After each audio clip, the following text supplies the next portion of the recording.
He's here. Oh yeah. He nearly jumped on me.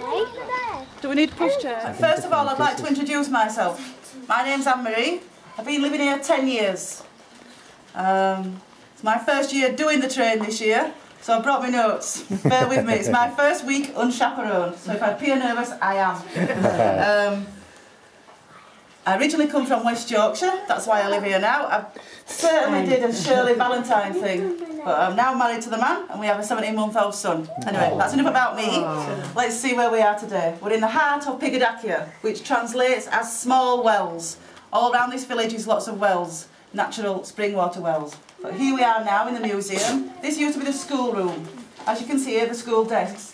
Now later on, when you've got your free time, anybody wants to sit down, please do. Maybe you'd like to show your teachers when you go back to school. Now Zakynthos has been under rule by many different countries. England came here in 1815 and they brought a governor. Did you notice the bedroom as we came in? Now the governor brought some mod cons, one being the double bed. It got left behind and Spiro managed to secure it for the museum. Now Spiro Versaggio is the owner of both the museum and the taverna that we'll be visiting later. About 20 years ago he could see that tourism was developing and he thought, right, we're going to lose the old way of life, I'm going to start a collection, and this is what he's got so far. Now a lot of the island was destroyed in 1953 due to the earthquake, so he's done rather well. So here we are in the living area. This area is quite grand. Most homes have been much more humble, but what every home would have had would be a dining table.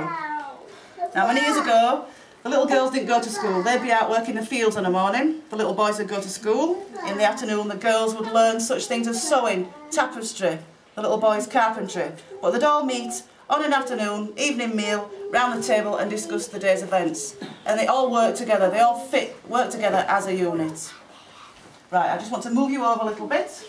I want to show you here, we have a visitor's book. Any comments, please? No bad ones. I want to show you these three cabinets, very special cabinets. I can just squeeze through. These cabinets here are dowry chests. Practice of dowry still goes on today. These two large ones would have come from a wealthy family. As you can see, the large and the highly decorated. Now the men of the family of the bride would have made these. And inside, the ladies of the family of the bride would have made such things as bedding, curtains, carpets, put them inside, because as by tradition, the bride will go to live with her in-laws. The bigger the cabinet, like I said, proves wealth. So also included in the diary, you might get livestock, chickens, goats. Extremely wealthy family would have thrown in a piece of land as well. I personally know a girl that got married 2 weeks ago. Her father, as a gift, gave her €250,000 to buy a house, and then he gave her $100,000 to furnish it. Nice dowry. I keep telling my mum, it's 3 years now I've been married, but I'm not having it. Has she got a sister? Right, gentlemen, this item is specially for you. Do we know what it is? Plane. Yes, it's an iron. No electricity. Basically how it would work, the embers of the hot olive wood would be placed inside, left to heat up, and there you go. Contraption. This one here, how they managed to iron with that, I really don't know. Please feel free to give it a lift up, but it's very heavy. Watch your toes, we don't want them broken. But we're going to move now into this next room. It's small, so you need to squeeze right in, please. Contained wine. Once we get up to the taverna, if you look in the top left-hand corner, there's 4 large barrels. We have got half a barrel this morning to get through. Now, have you tried the village wine? If you go into a taverna and you ask for a house wine, usually they'll bring a corked bottle. That's not village wine. Village wine will come direct from the barrel in a carafe. Now they don't offer it readily, A, because it's cheaper, and B, it's absolutely lethal. But the good thing about it, there's no chemicals, no preservatives, no additives whatsoever. So as long as you don't mix with any beers or spirits, next morning, no headache. You might have scuffed knees, bruises, where you've fallen over, I promise you, no headache. Now I just want you to turn yourselves round. Raisin cleaning machine.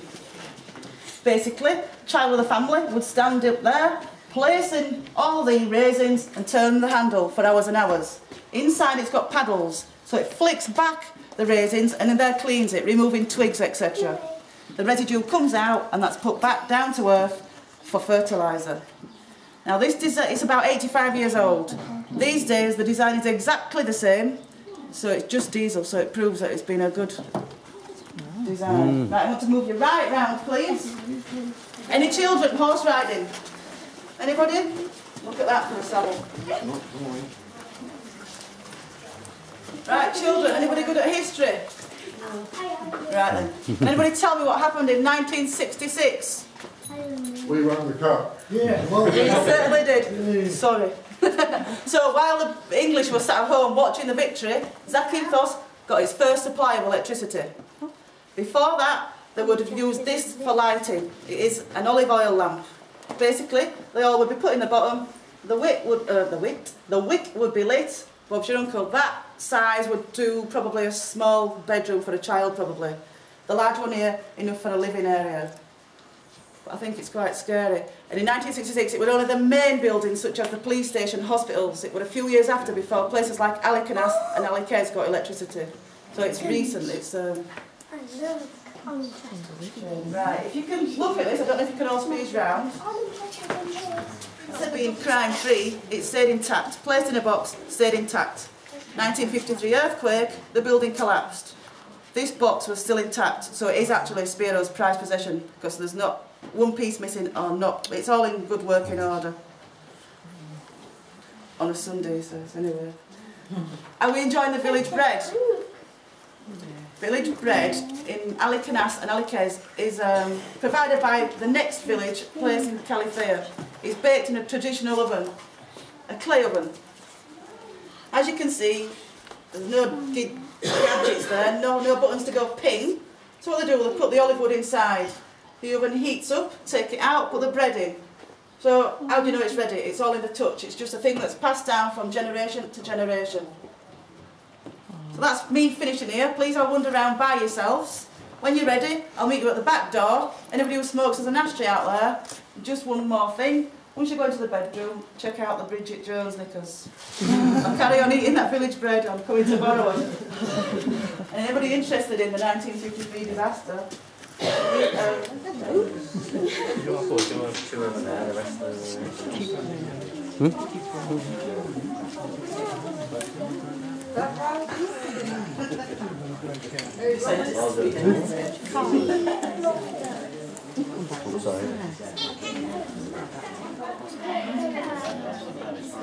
The kids at school, please.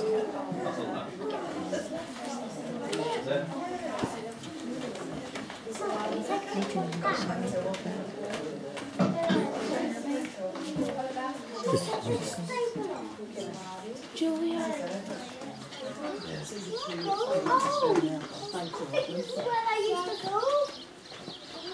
Just up there, Ellen, straight up the grass if you want the toilet.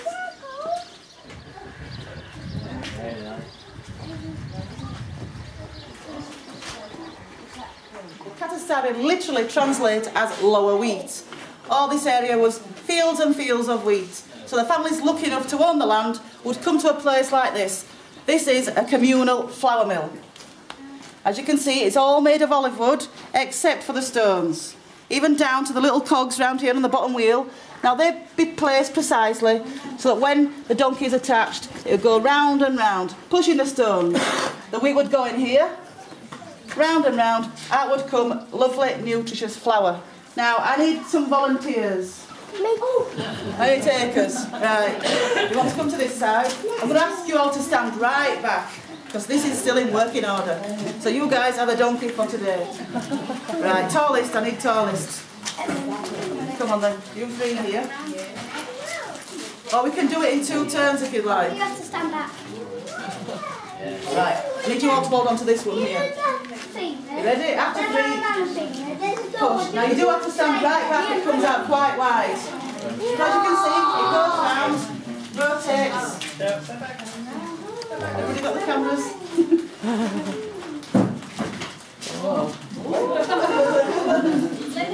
Now we've only got to do this 500 laps today. Get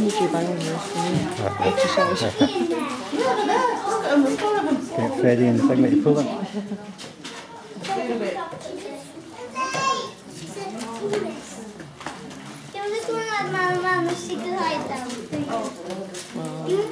Keep going, we'll see you after dinner.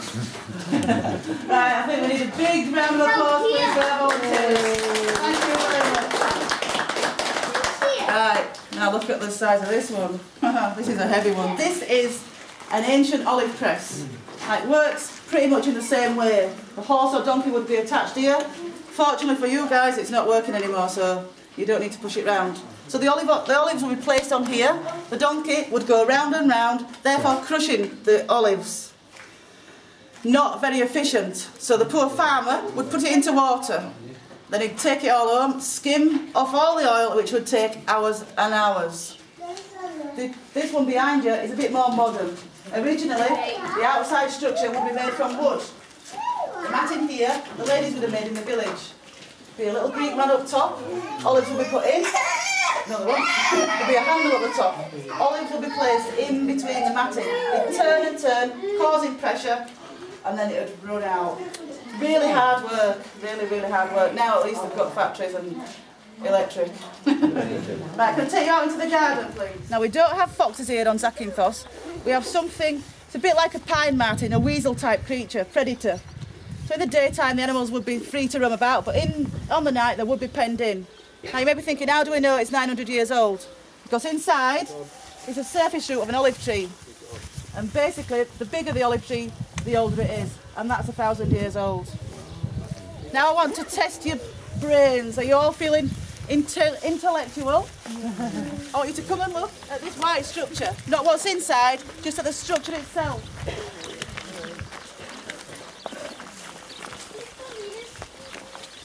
Any guesses? Is it a bath?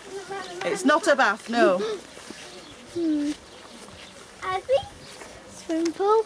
No, but it has got to do with liquid. You can see the man Grape press. It is indeed a grape press. 5 glasses of wine each for you two. Good guess. It was only the maidens of the village that were allowed to tread the grapes. So all the grapes would go inside, the girls would stomp around, then here there's a little funnel and the wine would come out. I have done it twice and enjoyed the after product out of respect. One day somebody rang the bell and there was a funeral, and that's not good for Greek people, so they've asked us not to ring it anymore. Right, where we're standing now is all that remains of the church, built in 1838. It was destroyed in the earthquake, as I said, 1953. Zakynthos was absolutely devastated by a huge earthquake. 90% of the buildings were destroyed. So, I'll just take you back a little bit before that. In the 1500s, there wasn't a church here at all, but what they did have was a natural occurring spring water well. Spiro's going to tell us something now.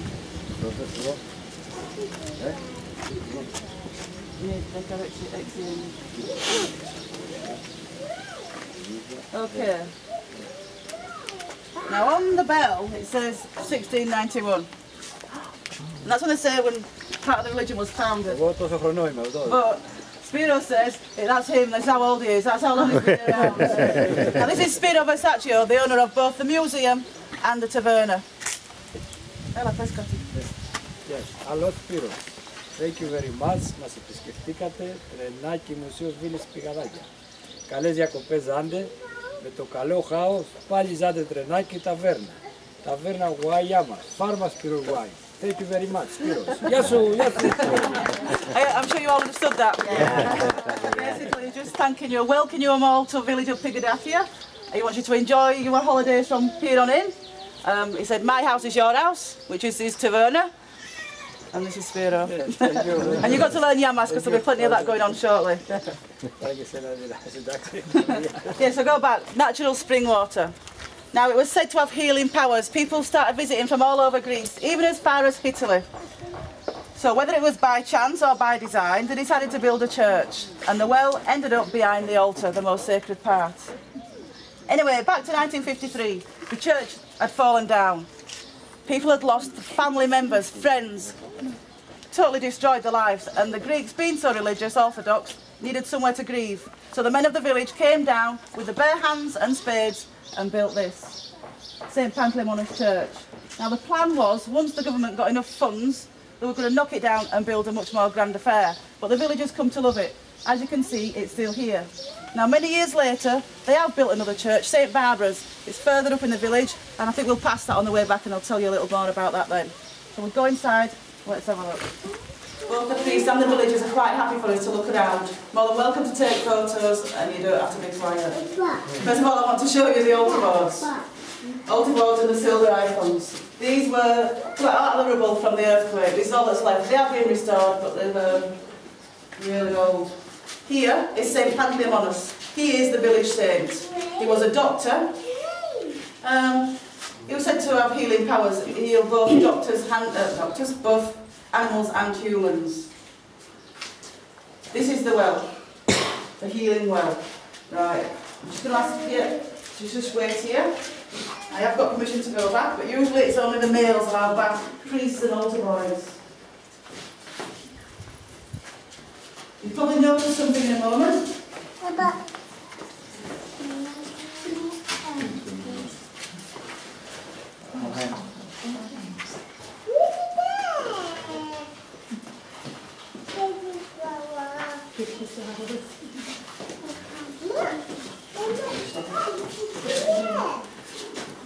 Can anybody smell anything yet? Yeah? What does it smell? It's not sewage. It's sulphur. The water's rich in sulphur, high in minerals. So it's said to have healing powers. It's said to be very good for rheumatism, arthritis, skin conditions, eczema, psoriasis, mosquito bites. Now, over the years, the trade's been going for 11 years, and lots of people got stories to tell. But one sticks in my mind because I knew the boy. He came out on holiday. Just before he came out, he fell into a fire. To the degree where third-degree burns, and they were planning to do skin grafts when he got back to England. Anyway, he came on the train. He was 17, so he was rather embarrassed. His mum pulled his shirt up, and you could see the Levi now, splashed in all the water. When he went back home, he never had to have a skin grafts. It doesn't work for everybody, but that one sticks in my mind, because all he's got now is this tiny little tissue, it's like tissue paper scar. It's amazing. So, you want to come and have a splash? Do. You might be surprised to know it's good for the skin. I'll be 19 years old next week. Coming up now. Now, the common question is, can we take some? Does it cost? It doesn't cost, it's holy water. If anybody does want any, once we get over to the taverna, you give me a shout, I'll get some for you in a little bottle. I can't promise a lot, but I can get you a little bit. Please, it does, the smell